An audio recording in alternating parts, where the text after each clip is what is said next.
Online scam ជនបរទេសជាង200នាក់ត្រូវបានកម្លាំងសមត្ថកិច្ចឃាត់ខ្លួននៅទីតាំងអតីតកាស៊ីណូក្នុងខេត្តព្រះសីហនុជនសង្ស័យចំនួន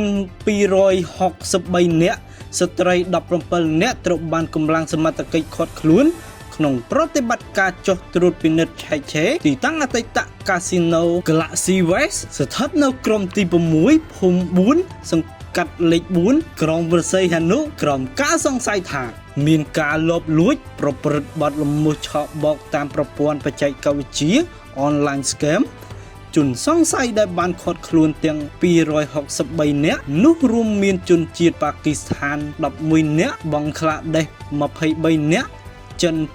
207នាក់ស្ត្រី7នាក់ស្ត្រីមីយ៉ាន់ម៉ា6នាក់នេប៉ាល់4នាក់វៀតណាម7នាក់ស្ត្រី3នាក់ម៉ាឡេស៊ី4នាក់និងស្ត្រីជនជាតិឡាវ1នាក់ចំណែកវត្ថុតាងដកហូតមានកុំព្យូទ័រលើតុ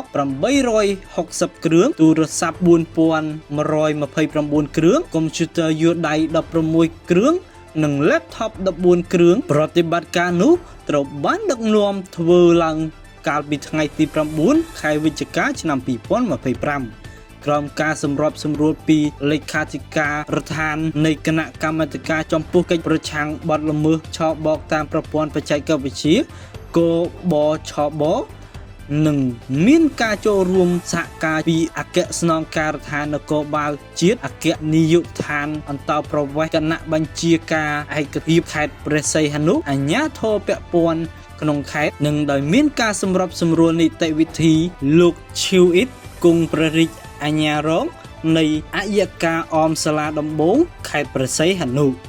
ដោយបានចុះត្រួតពិនិត្យនៅទីតាំងសង្ស័យនិងឈានដល់បានឃាត់ខ្លួនជនសង្ស័យពាក់ព័ន្ធនឹងការប្រព្រឹត្តបទល្មើសឆបោកតាមប្រព័ន្ធបច្ចេកវិទ្យាខាងលើនេះក្រោយការបង្ក្រាបនេះសមត្ថកិច្ចជំនាញបច្ចុប្បន្នកំពុងសហការជាមួយភាគីពាក់ព័ន្ធដើម្បីបន្តស្រាវជ្រាវបន្ថែមទៀតឈានទៅចាត់វិធានការផ្លូវច្បាប់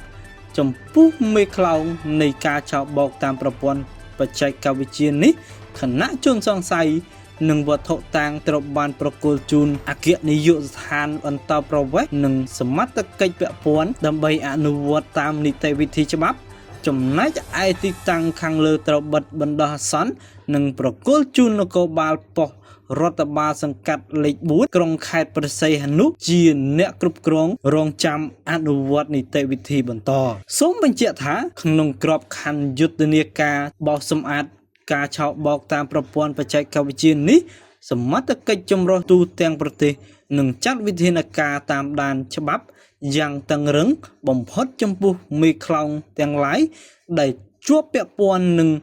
អំពើឆបោកតាមប្រព័ន្ធបច្ចេកវិទ្យានេះដោយគ្មានការលើកលែងឡើយ